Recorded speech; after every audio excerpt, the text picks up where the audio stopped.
খেয়াল করেন, আকলুল হালাল এক নম্বর শর্ত। ইউর ইনকাম শুড বি হালাল, ইউর ফুড শুড বি হালাল, ইউর ড্রিঙ্কস শুড বি হালাল, ইউর ফ্ল্যাট শুড বি হালাল, your bank balance should be হালাল। চিল্লায় বলেন ঠিক কি না?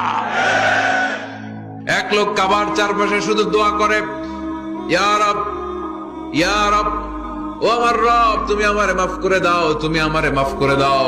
এই সাহাবীর কান্নাকাটি দেখে, এই লোকের কান্নাকাটি দেখে অন্য সাহাবারা বলল, আজকের সব সওয়াব এই লোকে নিয়ে যাবে।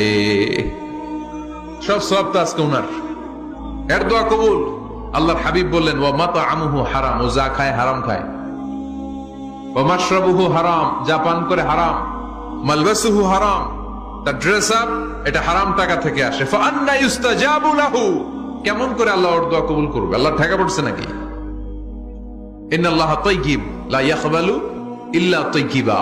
আল্লাহ নিজে পবিত্র, আল্লাহ পবিত্র।